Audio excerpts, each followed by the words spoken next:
So today for the discussion, I'll straight away go to the case as such we are going to discuss, and in between we'll have the discussion. So we had an 60 years lady who presented with significant weight loss and along with constitutional symptoms like low grade fever, loss of appetite for the period of 6 months. So there was only history of CABG done for ischemic heart disease 4 years back. On clinical examination, there was marked failure, and BMI was on the lower side, 17.5 kg per meter square. And abdominal examination revealed an vague mass in the right lumbar region. So, with this history, she actually was evaluated elsewhere, and they had gotten CT done. We don't have the films of the CT that was performed, but the report and at the time when we just saw the film, it looked like an asymmetrical circumferential thickening in the proximal ascending colon with adjacent few subcentimetric nodes, no free fluid, and liver and omentum were normal. So basically, this was the presentation to us. An elderly lady who had an significant loss of weight and constitutional symptoms for 6 months, clinically had a mass in the right lumbar region associated with failure. So, and imaging showed an ascending wall colon thickening with some pericolonic nodes. We straight away pushed for an colonoscopy. So, this is the colonoscopic image. Ma'am, would you like to comment on this, ma'am? Would pass beyond the stricturous site? Yes, ma'am. There was no stricture as such. It was just thickening in the CT. Even in the colonoscopy, this was a part of the ascending colon. We could go up to the cecum and enter terminal ileum. And the ileocecal valve, that was normal. Yes, ma'am. The nodular, it is a nodular lesion, ulcerated. I think differentials would be tuberculosis, lymphoma. Crohn's, usually they do cause deep fissuring ulcers, but this is only one local site. And the other one would be eosinophilic. So these would be the differentials. The weight loss, I think tuberculosis and carcinoma, neoplastic lesion, lymphoma or adenocarcinoma. Okay. Ma'am, I just had a query. See, many of the times, even when we come out of the endoscopy suit, the patients start asking us, what is the pathology and what is it likely to be, what percentage? Do we have any telltale signs for any particular pathology? For instance, in this individual, you are considering tuberculosis versus malignancy. Yeah, so before that, if I had some ESR, CRP, total protein, albumin, and globulin, that would have helped me, So supposing there's more of a high CRP, it's more inflammatory. Raised ESR of 1995 can be inflammatory, can be tuberculosis. So I would really have surrogate markers before I come to a conclusion, just with the colonoscopy report. Ma'am, this shows a classic everted edge. Will not be in favor of malignancy to start. That's what hemoglobin. How much? What was the hemoglobin like? Hemoglobin was 6.8. The presence of a low hemoglobin, weight loss, and all malignancy would come in the list. But any ulcerated lesion, especially if you have a low albumin, then it's more of a protein-losing inflammatory state rather than malignancy. Okay. So yeah, and the telepathy is there. The telepathy. Yes. Actually, this is almost near circumferential. I think it is occupying at least 60%, I believe, and it's a long one with everted edges and ulcers. So first possibility could be neoplasia, unless otherwise proved to me, because we have seen. We know that even malignancies can also cause a lot of asthenia, low BMI, protein losing state, and with anemia also. Maybe if there is fever, tuberculosis can come up, but we know that colonic cancer can also give pyrexia of unknown origin as a paraneoplastic syndrome. So biopsy is the key here. The other one is ischemic strictures. They're more on the left side. So And there is this coronary artery disease, bypass. What medications is she on? She's on aspirin, clopidogrel. Apart from this, nothing. Only antiplatelets. Kannan, you have any comment? Yeah, this patient, I would tell the relatives there is a lump in the colon, looks more like malignancy, but still would like to wait for the biopsy. And there is every possibility of surgery, even if it comes as tuberculosis, patient may need surgery. That would be my advice to the relatives. And more important is you must take interval biopsies, not only necessarily here, at least at 10-15 centimeters interval, so that we, in case there are some lesions, microscopic histological lesions, will favor more in favor of Crohn's. But at this particular age, Crohn's is unlikely or less likely. So tuberculosis, malignant neoplastic, carcinoma first, number 2 would be lymphoma. These would be 2 important differentials. Ma'am, anything specific apart from the routine biopsy? Obviously, we'll take a biopsy from this. Anything extra that we need to For consider? tuberculosis, we ask for a well biopsy, that is a biopsy within a biopsy, so that we get the submucosal plane. Otherwise, you're likely to miss the tuberculous lesions. So we ask for a deep biopsy. And always keep a PCR for AFB, crush cytology. So few things that we ask for is especially for AFB, a direct crush cytology or AFB smear. Number 1. Number 2 would be a PCR for AFB again, and a well biopsy, deep biopsy, so that we have multiple specimens, so that we don't miss tuberculosis in this patient. Even if it is ESR, you didn't tell us what was the basic report like? Hemoglobin, ESR, and hemoglobin is at 6.8. Hemoglobin was 6.8, ma'am. Albumin was 2.9. ESR was, I think, around 15 to 18. It was not grossly elevated nor normal. It was mildly elevated. The other one is eosinophilic strictures, and differential count was normal. Total and differential count. Sometimes eosinophilic strictures we have seen. I've seen strictures in the small intestine, and occasionally in the, not so much in the large intestine, but eosinophilic strictures is a transmural pathology again. Crohn's and eosinophilic are transmural. So I think since you found a circumferential thickening of the CT, so I would really consider some of these stricturous lesions. Ischemic, eosinophilic, these would be the circumferential strictures. Crohn's unlikely, less likely. Whatever it may be the biopsy, she's a surgical patient. Sir, any specific reason why we are opting for surgery even before biopsy? Suppose it came as tuberculosis. Yeah, because I've seen any number of coexisting malignancy and tuberculosis. I don't want to miss a lesion. Okay, sir. That is, despite even the biopsy doesn't show any evidence of adenoma or mitosis, Still.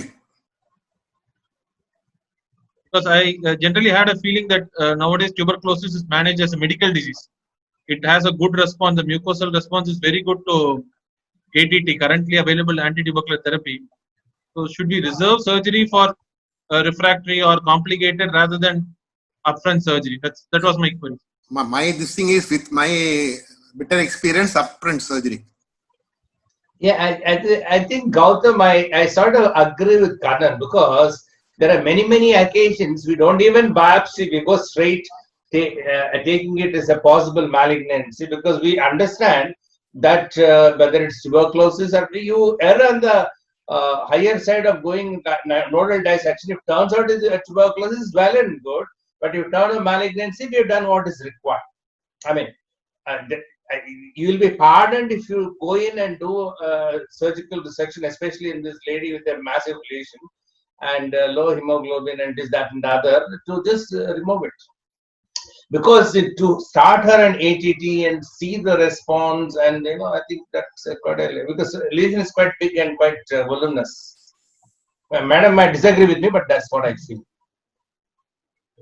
I think the hypoproteinemia is the one that tells us it's likely to be more of a malignant pathology. In tuberculosis, generally we don't get so much of hypoproteinemia.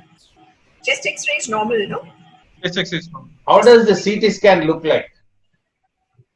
The CT just showed a thickening of the colon with few subcentrimetric lymph nodes. Okay. There was no ascites, liver was normal, there's no evidence of omental caking, no pulled up cecum, nothing else. Just an asymmetrical thickening in the ascending colon. That's all. And she also did not have obstructive symptoms, no? There were no She obstructive was symptoms. only constitution symptom. There's no. Hyperproteinemia, yeah, fatigue. So this patient actually, as a routine thing in our institute, we do an conventional HPR as well as we send biopsies for gene expert, that is PCR, as well as MGIT, the AFB culture. So the initial report, because gene expert comes within a day, whereas our conventional HPR colonoscopic takes 2 or 3 days. The first reports we got was gene expert being positive. Ma'am, just wanted your opinion. How is it mandatory that we should subject all biopsies like suspected lesions for gene expert, or do you still believe gold standard of demonstrating AFB? We had quite a few occasions of Crohn's disease, where we thought it was tuberculosis and treated as tuberculosis, and then in about 2 months' time, it was repeated and it remained the same, and then gene expert came out as positive. So I think as a routine, most of the ileocecal pathologies in colonic, we do ask for a gene expert. Gautam from the Facebook group, one Dr. Srilakshmi is suggesting narrowband imaging be considered. Narrowband, yeah. Will that help? I think Jayanti ma'am will tell us whether it has a role in this lesion. Yeah, it is just, just clicking on to the NBI, to definitely give us some information on the pattern of mucosa around it. At least the neoplastic versus, to some extent, the inflammatory. Likely to give some information. This patient didn't have the NBI done in the first sitting. So the biopsy has come as till now the patient is with a medical gastroenterologist. It is not yet got an opinion from a surgeon. So gene expert was positive. After the 2 days wait, we had a final HPE showing a tubulovillous adenomatous lesion along with epithelioid cell granuloma.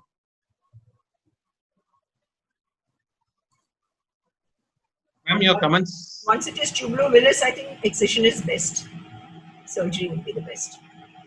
Yeah, but what does this mean? What does this mean? That there seem to be two pathologists. Yeah, epithelioid cell granuloma, it can occur in several other granulomatous conditions. So I think just the presence of that, if you had additional evidence of necrotizing or caseating granulomas, that would have given more information. So sometimes we do have this dual pathology, as Dr. Kannan was telling, that he had cases of both combination of tuberculosis and as well as malignancy. Chalapati, what's your take? Dr. Chalapati? Yeah. As Madam was telling, there are many conditions where granulomas can occur. In fact, even lymphomas also can give granulomas. Looks like a dual pathology, but upfront surgery is a good option now. Yeah. NBI might help. NBI might help, especially when we look at the margins, especially depending on the type 1, 2, 3, like that. So, but in an extensive lesion with a lot of debris and necrosis, probably that may not be, very much useful. It's more like a villous component seems to be more, and I think maybe there's an added component of tuberculous ulcer. I think the resected specimen will give the best information, and anemia, hyperproteinemia is there. Gautam, there's a question from the audience here. Was there a CEA done for this patient? Till now, no, sir. Till we got this report, there was no CEA done. So now, again, patient has gone back to the medical gastroenterologist. They have shown this report, which has come for review. So these are the options that were discussed between the patient and the medical gastroenterologist. Is there a role for any repeat biopsy? Should the patient be directly subjected to surgery? Or any antitubercular therapy and then wait, or any other immunotherapy. This patient's attender probably were a little apprehensive. I think in general, whenever we offer surgery to a patient, unless there is conviction on the part of the person who is explaining the surgery, there's always going to be question raised whether surgery is required right now or not. So with this, the patient had asked, and these were the options discussed. So I just wanted to know from the panelists, how do we go about? Still, I thought we are moving towards surgery, but still any role for repeat biopsy or start on ATT? Now, if you see, Definitely explain to the patient that there's weight loss, patient has got low hemoglobin, and chances of the villus adenoma becoming malignant is very high.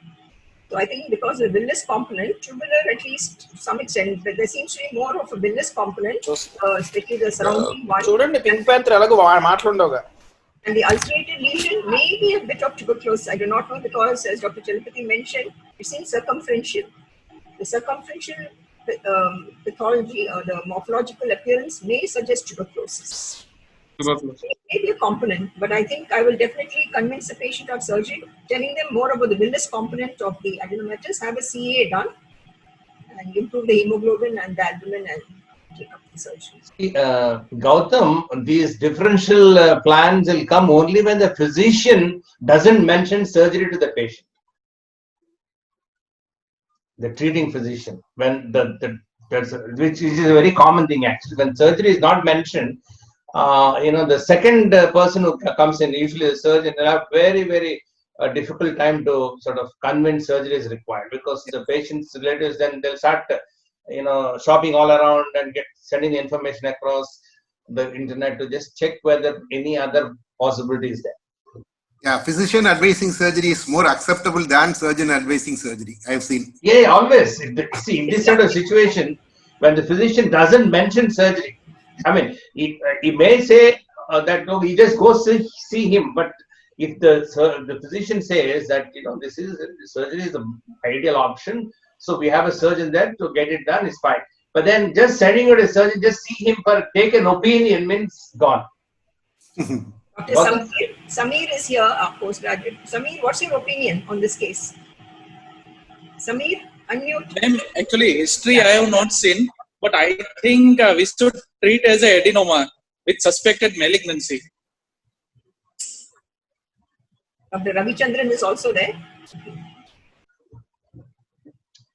Actually, from the Facebook group, there's one Dr. Suraj who says suspicion of cancer is high. Repeating a biopsy is an option, especially if you're planning to manage it as a TB.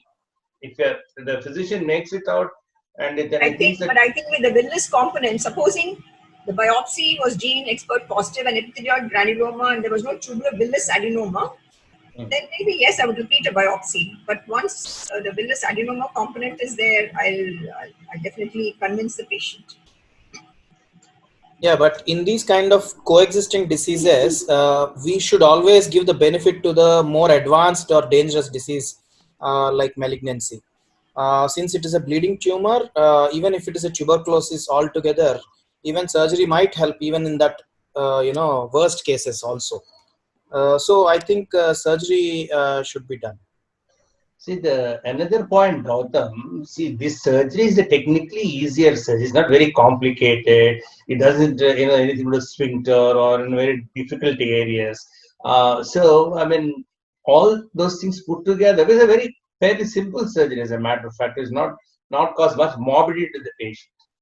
In stricturizing tuberculous lesions, way back in 1989-90, I think it was a TRC, Tuberculosis Research Center study, where they showed that, and Dr. Rani Balasubramanian was involved in that along with us, and they showed that even stricturous lesion did heal tuberculous lesions in combination with steroids. So they were giving prednisolone along with this. So even real stricturous lesions did not require surgery.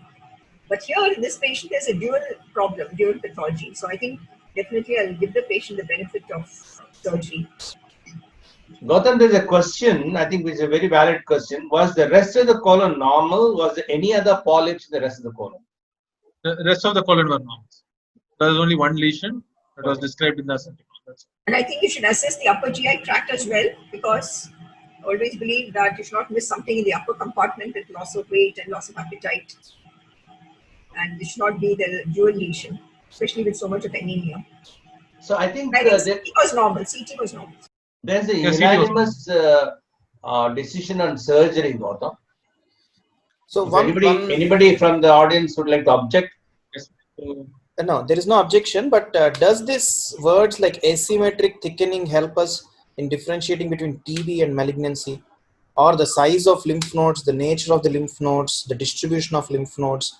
Does it help to differentiate purely on CT? The ultimate biopsy is the gold standard. sir, I think the doubt here is not between malignancy or tuberculosis. You are worried tuberculosis is there, whether there's concomitant malignancy, which is also represented by the tubulovillous adenoma. As for the question, like radiologically, can we differentiate between the two? Difficult. In advanced stages, I think yes. When we have a caseating node, when we had more than 1 centimeter pericolic and other sites of tuberculosis, previous history, all those things, yes. But if it's going to be early mass forming mucosal,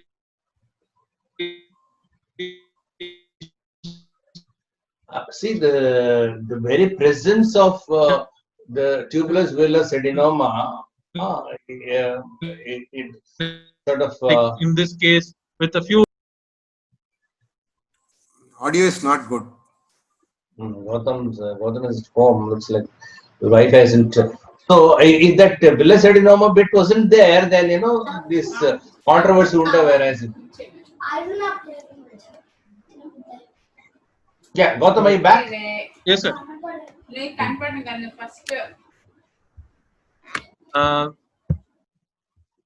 Yes. Repeat biopsy. Actually, the patient was still with the medical gastroenterologist. They had planned for an repeat biopsy that showed similar findings with still there is no evidence of invasive malignancy.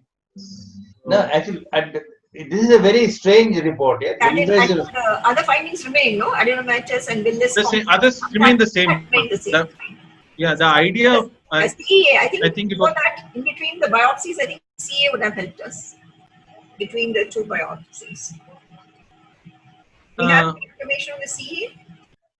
CA was 3.1, ma'am. Just I didn't mention it just because I thought I'll mention it later on. Would we use CEA to differentiate malignancy or not? I thought it was It was very high, it would help, but otherwise, really not much of a relevance. So, Dr. Chalapathy, would you change your repeat biopsy patient? Since we are going with the flow of the medical gastroenterologist who was managing, I think I would repeat the colonoscopy in 1 month after starting of ATT in this case. Because we are going with the flow of the medical gastroenterologist, whosoever is managing it. So, sir, the idea of repeating colonoscopy is to identify the invasive component and okay. Repeat or a month to later. convince the patient or anything else that we are. Repeat is more for seeing whether tuberculous lesions have healed, because that's what we do when we have to differentiate Crohn's and tuberculosis. So we do repeat a colonoscopy at the end of 6 to 8 weeks. At the end of 8 week in Crohn's disease. Here maybe we can. Here also would wait for 6 weeks, but I do not know whether we lose time there. That's the only thing. Yeah, but there's no evidence of malignancy. It's only tubulovillous adenoma with tuberculosis. So we can wait for 8 weeks for the minimal changes of healing that would take place if it was tuberculosis. Or do a repeat CT at 4 weeks. Sorry? Or do a repeat CT at 4 weeks to see any radiological representation. Colonoscopy for the healing. Yeah. Sir, which one is earlier, sir? Mucosal healing is earlier or better, or the radiological healing? Mucosal healing. Mucosal healing. Yeah.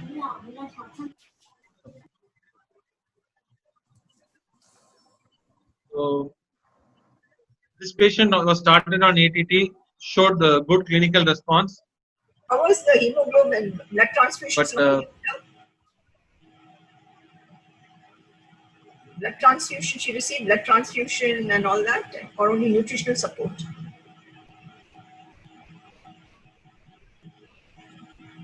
Can't hear you. yeah, maybe she had the 2 units transfusion, and then she picked the video of abdominal complaints getting better.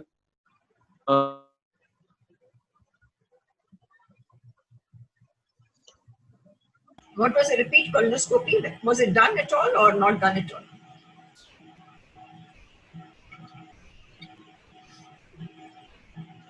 I think we lost Gautam. I think there's some issue of. I mean, a 6-month period and the patient becoming better, gaining weight, so that should explain everything, madam. Yeah, but we need to see we have to reassess the colon, no? To see whether how do we manage the villus adenoma? Is it something that can be done with a colonoscopic procedure or surgery? So, do we have any information on the repeat colonoscopy? I think we have to get Gautam to answer that if he comes back. He can unmute and speak. He's seen. So in this context, I would like to just discuss something like inflammatory metaplasia, something like that is there. Sometimes in cases of severe inflammation, there can be some changes in the mucosa and submucosa giving appearance like near neoplasia. So are we, I mean, if at all, if it is all tuberculosis, for example, because we don't know the repeat colonoscopy.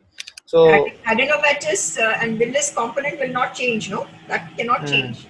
But if you have an inflammatory, some differences in metaplasia, that's different.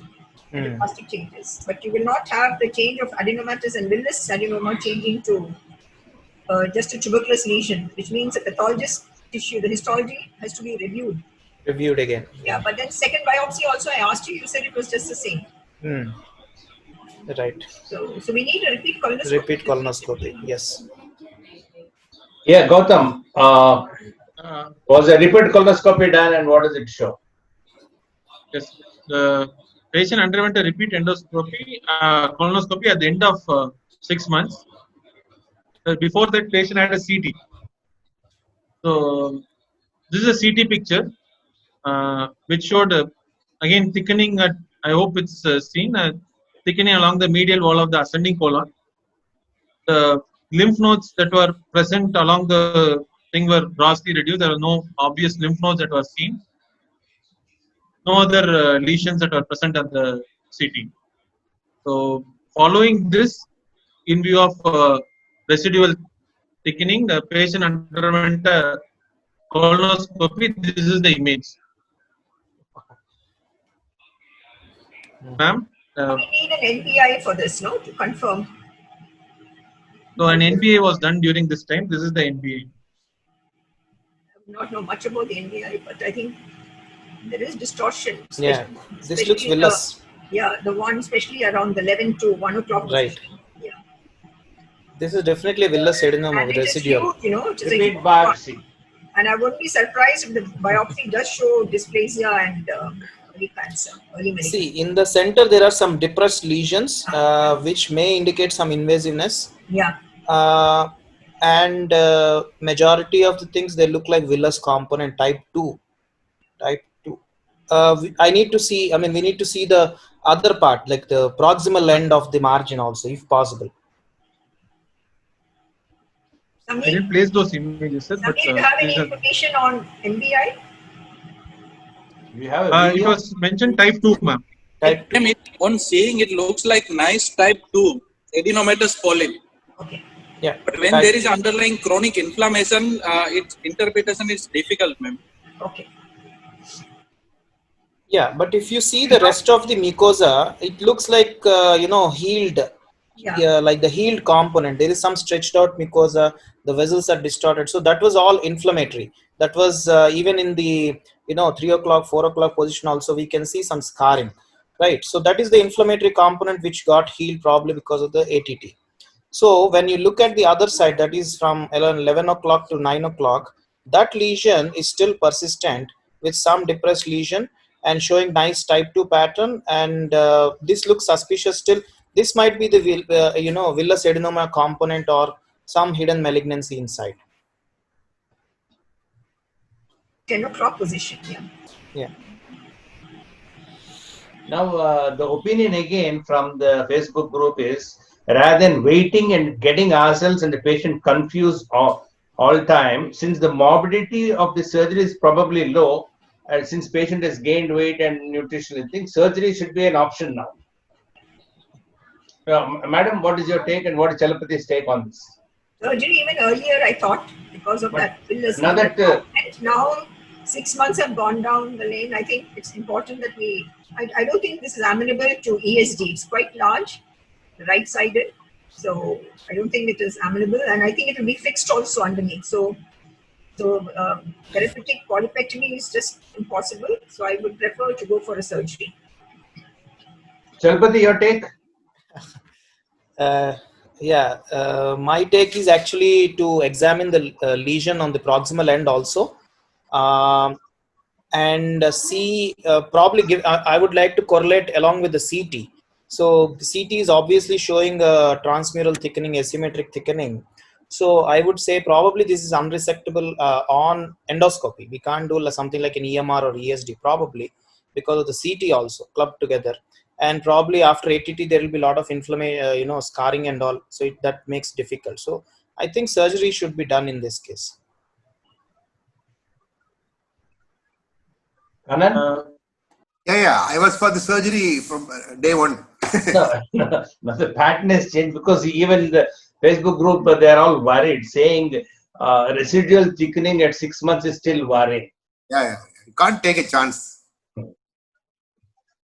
Anybody else? The fibrotic change may continue. That is okay. But seeing this particular NBI and this particular colonoscopy report, I think surgery should be offered to the patient. And now that she's nutritionally well built also, she can have a safe surgery.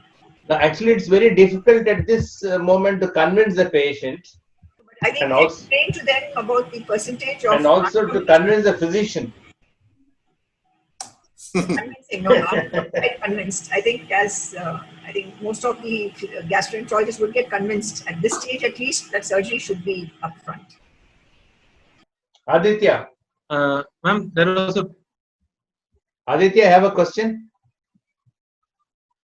Okay, Gautam.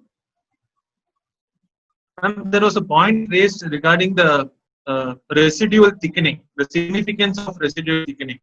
So when do we actually, this patient had tubulovillus adenoma component differential, so she warranted an imaging and then scoping. In other individuals who had just ileocecal tuberculosis, biopsy proven, no other concomitant pathology suspected, how do we reassess and... You look for mucosal healing, and residual lesions residual findings like thickening and fibrotic changes continue to remain.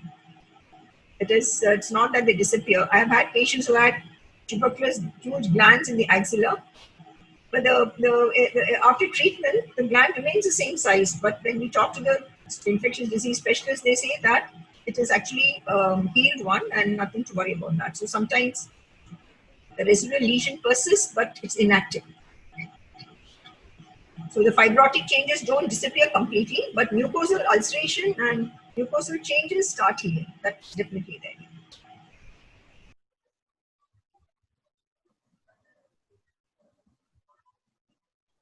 Yeah, Gautam. So this patient had a biopsy. This time it had come as invasive adenocarcinoma. So patient has shifted to the surgical site and she underwent right hemicolectomy. The staging was T3N0, was otherwise low risk.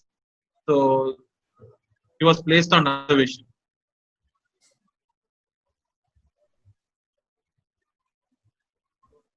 Just wanted to know the experience of concomitant pathology pre-operatively.